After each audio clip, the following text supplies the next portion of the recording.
संबंध।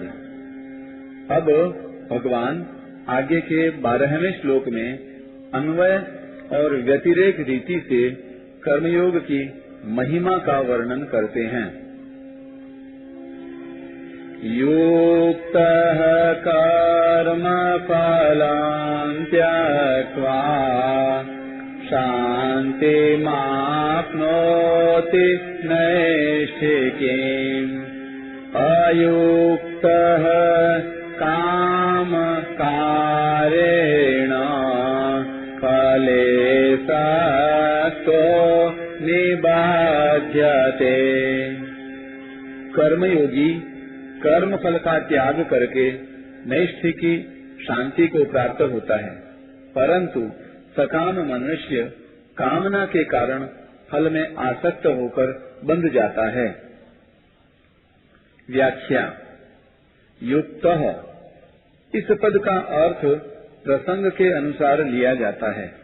जैसे इसी अध्याय के 8वें श्लोक में अपने को अकर्ता मानने वाले सांख्य योगी के लिए युक्त पद आया है, ऐसे ही यहाँ कर्म फल का त्याग करने वाले कर्मयोगी के लिए युक्त पद आया है। जिनका उद्देश्य समता है वे सभी पुरुष युक्त अर्थात योगी हैं। यहाँ कर्मयोगी का प्रकरण चल रहा है, इसलिए यहाँ युक्त पद ऐसे कर्मयोगी के लिए आया है जिसकी बुद्धि व्यवसायात्मिका होने से जिसमें सांसारिक कामनाओं का अभाव हो गया है। कर्म फलं त्यक्त्वा, यहाँ कर्म फल का त्याग करने का तात्पर्य फल की इच्छा आसक्ति का त्याग करना है, क्योंकि वास्तव में त्याग कर्म फल का नहीं प्रत्युत कर्म फल की इच्छा का होता है। कर्म फल की इच्छा का त्याग करने का अर्थ है किसी भी कर्म और कर्म फल से अपने लिए कभी किंचन मात्र भी किसी प्रकार का सुख लेने की इच्छा न रखना। कर्म करने से एक तो तात्कालिक फल मिलता है अर्थात तात्कालिक सुख मिलता है, और दूसरा परिणाम में फल मिलता है।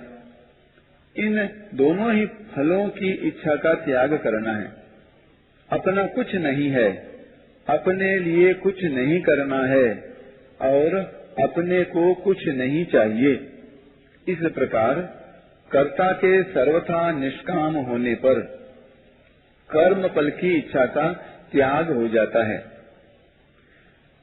संचित कर्मों के अनुसार प्रारब्ध बनता है और प्रारब्ध के अनुसार मनुष्य का जन्म होता है, और मनुष्य जन्म में नए कर्म होने से नए कर्म संस्कार संचित होते हैं, परंतु कर्म फल की आसक्ति का त्याग करके कर्म करने से कर्म भुने हुए बीज की तरह संस्कार उत्पन्न करने में असमर्थ हो जाते हैं और उनकी संज्ञा अकर्म हो जाती है। वर्तमान में निष्काम भाव पूर्वक किए कर्मों के प्रभाव से उसके पुराने कर्म संस्कार यानी संचित कर्म भी समाप्त हो जाते हैं। इस प्रकार उसके पुनर्जन्म का कारण ही समाप्त हो जाता है। कर्म फल 4 प्रकार के होते हैं। पहला, दृष्ट कर्म फल। वर्तमान में किए जाने वाले नए कर्मों का फल जो तत्काल प्रत्यक्ष मिलता हुआ दिखता है, जैसे भोजन करने से तृप्ति होना आदि। दूसरे, अदृष्ट कर्म फल। वर्तमान के किए जाने वाले नए कर्मों का फल जो अभी तो संचित रूप से संग्रहित होता है, पर भविष्य में इस लोक और परलोक में अनुकूलता या प्रतिकूलता के रूप में मिलेगा। तीसरा, प्राप्त कर्म फल। प्रारब्ध के अनुसार वर्तमान में मिले हुए शरीर, जाति, वर्ण, धन, संपत्ति, अनुकूल या प्रतिकूल परिस्थिति आदि। चौथा, अप्राप्त कर्म फल। प्रारब्ध कर्म के फल रूप में जो अनुकूल या प्रतिकूल परिस्थिति भविष्य में मिलने वाली है। उपर्युक्त 4 प्रकार के कर्म फलों में दृष्ट और अदृष्ट कर्म फल क्रियमाण कर्म के अधीन हैं तथा प्राप्त और अप्राप्त कर्म फल प्रारब्ध कर्म के अधीन हैं। कर्म फल का त्याग करने का अर्थ है दृष्ट कर्म फल का आग्रह नहीं रखना तथा मिलने पर प्रसन्न या अप्रसन्न न होना, अदृष्ट कर्म फल की आशा न रखना, प्राप्त कर्म फल में ममता न करना तथा मिलने पर सुखी या दुखी न होना, और अप्राप्त कर्म फल की कामना न करना कि मेरा दुख मिट जाए और सुख हो जाए। साधारण मनुष्य किसी न किसी कामना को लेकर ही कर्मों का आरंभ करता है और कर्मों की समाप्ति तक उस कामना का चिंतन करता रहता है। जैसे व्यापारी धन की इच्छा से व्यापार आरंभ करता है तो उसकी वृत्तियां धन के लाभ और हानि की ओर ही रहती हैं कि लाभ हो जाए, हानि न हो। धन का लाभ होने पर वह प्रसन्न होता है और हानि होने पर दुखी होता है। इसी तरह सभी मनुष्य स्त्री, पुत्र, धन, मान, बढ़ाई आदि कोई न कोई अनुकूल फल की इच्छा रखकर ही कर्म करते हैं, परंतु कर्मयोगी फल की इच्छा का त्याग करके कर्म करता है। यहाँ स्वाभाविक प्रश्न उठता है कि अगर कोई इच्छा ही न हो तो कर्म करे ही क्यों? इसके उत्तर में सबसे पहली बात तो यह है कि कोई भी मनुष्य किसी भी अवस्था में कर्मों का सर्वथा त्याग नहीं कर सकता। यदि ऐसा मान भी लिया जाए कि मनुष्य बहुत अंशों में कर्मों का स्वरूप से त्याग कर सकता है, तो भी मनुष्य के भीतर जब तक संसार के प्रति राग है तब तक वह शांति से कर्म किए बिना नहीं बैठ सकता। उससे विषयों का चिंतन अवश्य होगा जो कि कर्म है। विषयों का चिंतन होने से वह क्रमशः पतन की ओर चला जाएगा। इसलिए जब तक राग का सर्वथा अभाव नहीं हो जाता तब तक मनुष्य कर्मों से छूट नहीं सकता। कर्म करने से पुराना राग मिटता है और निस्वार्थ भाव से केवल परहित के लिए कर्म करने से नया राग पैदा नहीं होता। विचार पूर्वक देखा जाए तो कर्म फल की इच्छा रखकर कर्म करना बड़ी बेसमझी है। पहली बात तो यह है कि जब प्रत्येक कर्म आरंभ और समाप्त होने वाला है तब उसका फल नित्य कैसे होगा?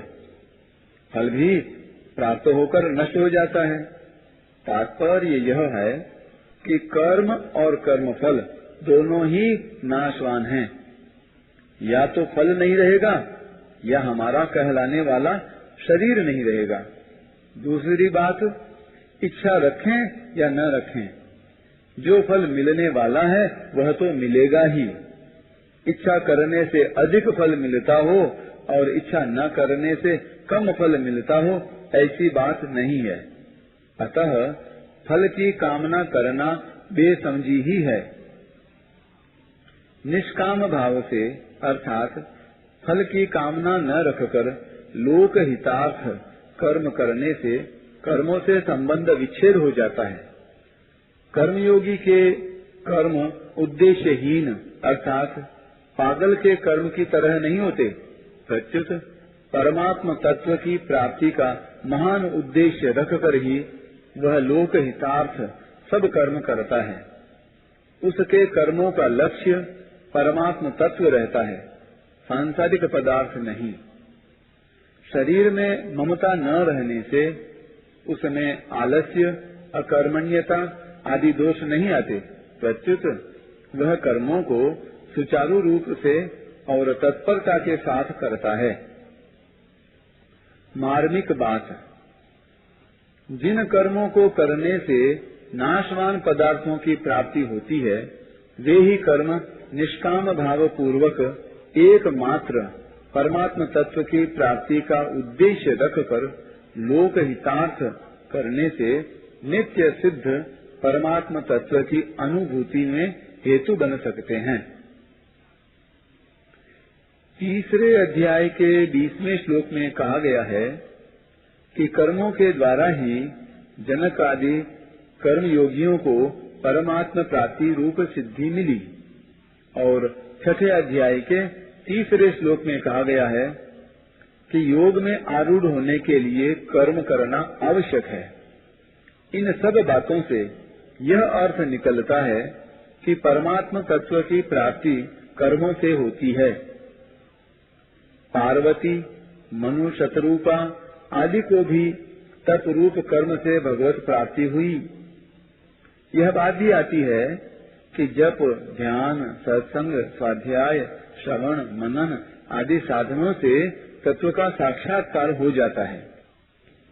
इसके विपरीत 11वें अध्याय के 53वें श्लोक में ऐसी बात भी आती है कि तप आदि कर्मों से भगवत प्राप्ति नहीं होती। परमात्मा किसी कर्म का फल नहीं है आदि। इन दोनों बातों में सामंजस्य कैसे हो?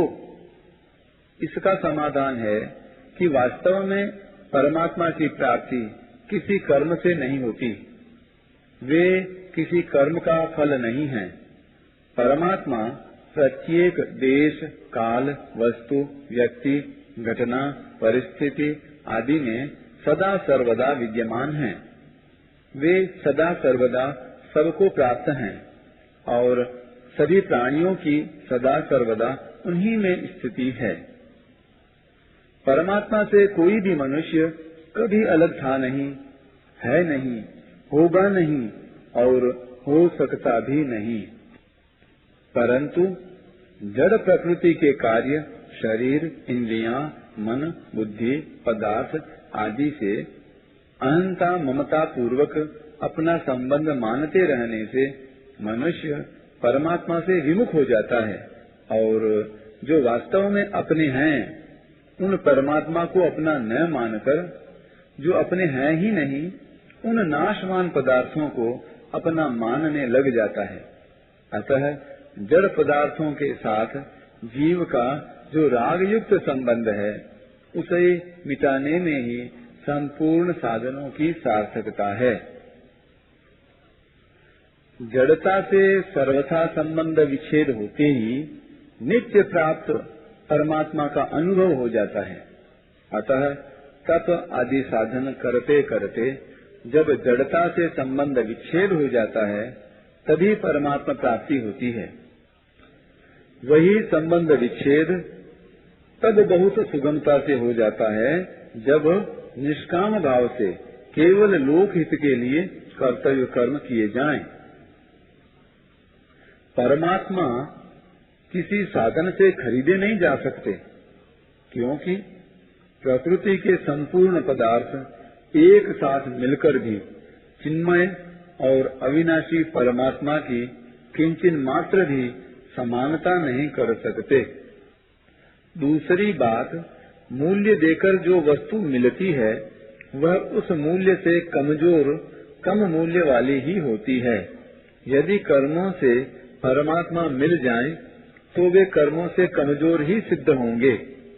यहाँ एक मार्मिक बात समझने की है कि प्रायः साधक जिन शरीर, इंद्रियां, मन, बुद्धि आदि से साधन करते हैं उनका संबंध, महत्व और आश्रय रखते हुए ही साधन करते हैं।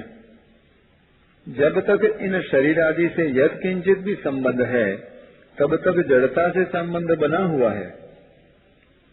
जड़ता से संबंध रखते हुए परमात्म तत्व का अनुभव नहीं होता।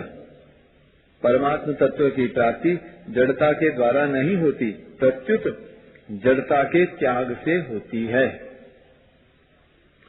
जिस जाति का संसार है उसी जाति के ये शरीर, इंद्रियां, मन, बुद्धि आदि हैं।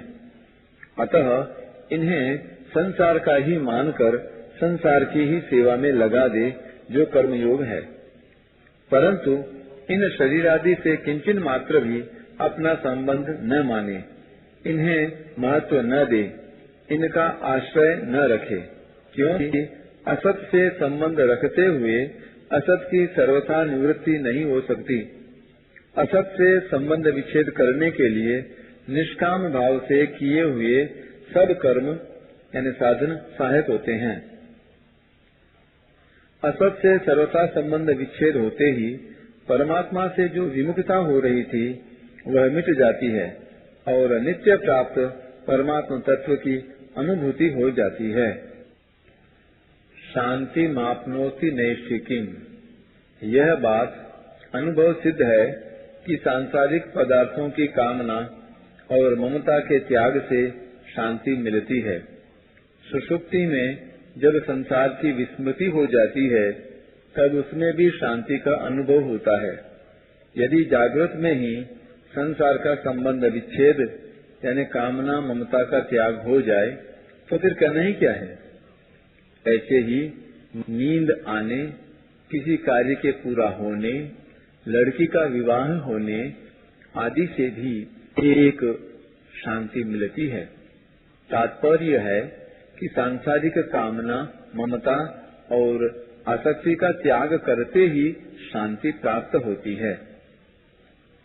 परंतु इस शांति का उपभोग करने से अर्थात इसमें सुख लेने से और इसे ही लक्ष्य मान लेने से साधक इस शांति के फलस्वरूप मिलने वाली नैष्ठिकी शांति अर्थात परम शांति से वंचित रह जाता है। कारण कि यह शांति ध्येय नहीं है, प्रत्युत परम शांति का कारण है। योगारूढ़स्य तस्यैव शमः कारणम् उच्यते। नैष्ठिकी शांति पर एक टिप्पणी। यह नैष्ठिकी शांति परमात्मा प्राप्ति रूप ही है। इसे ही गीता में कहीं शाश्वत शांतिम पद से, कहीं पराम शांतिम पदों से और कहीं शांतिम पदों से भी कहा गया है। संसार के संबंध विच्छेद से होने वाली शांति सत्वगुण से संबंध रखने वाली सात्विकी शांति है। जब तक साधक इस शांति का भोग करता है और इस शांति से मुझ में शांति है इस प्रकार अपना संबंध मानता है तब तक परिच्छिन्नता रहती है, और जब तक परिच्छिन्नता रहती है तब तक अखंड एक रस रहने वाली वास्तविक शांति का अनुभव नहीं होता। अयुक्त काम कारेण फले सक्तो निबध्यते, जो कर्मयोगी नहीं है प्रत्युत कर्मी है, ऐसे सकाम पुरुष के लिए यहाँ अयुक्त पद आया है। सकाम पुरुष नई नई कामनाओं के कारण फल में आसक्त होकर जन्म मरण रूप बंधन में पड़ जाता है। कामना मात्र से कोई भी पदार्थ नहीं मिलता, अगर मिलता भी है तो सदा साथ नहीं रहता। ऐसी बात प्रत्यक्ष होने पर भी पदार्थों की कामना रखना प्रमाद ही है। तुलसीदास जी महाराज कहते हैं, अंतहु तो ही तजेंगे पामर, तू न तजे अब ही पे। इसका अर्थ यह नहीं कि पदार्थों को स्वरूप से छोड़ दें। अगर स्वरूप से छोड़ने पर ही मुक्ति होती तो मरने वाले, शरीर छोड़ने वाले सभी मुक्त हो जाते। पदार्थ तो अपने आप ही स्वरूप से छूटते चले जा रहे हैं। अतः वास्तव में उन पदार्थों में जो कामना ममता और आसक्ति है उसी को छोड़ना है, क्योंकि पदार्थों से कामना ममता आसक्ति पूर्वक माना हुआ संबंध ही जन्म मरण रूप बंधन का कारण है।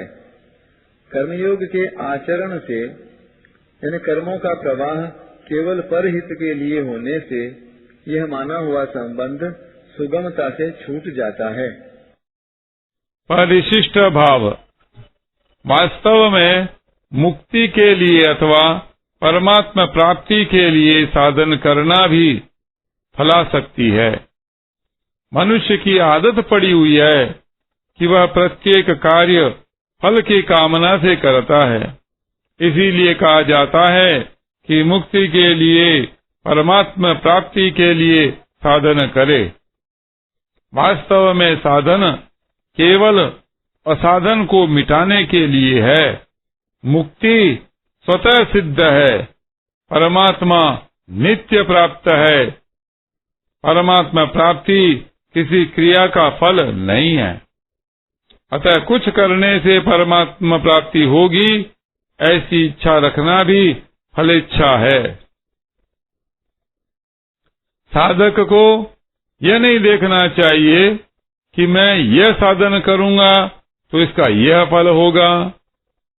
फल को देखना ही फलासक्ति है, जिससे वर्तमान में साधन ठीक नहीं होता। अतः फल को न देखकर अपने साधन को देखना चाहिए। साधन तत्पर होकर करना चाहिए, फिर सिद्धि अपने आप आएगी।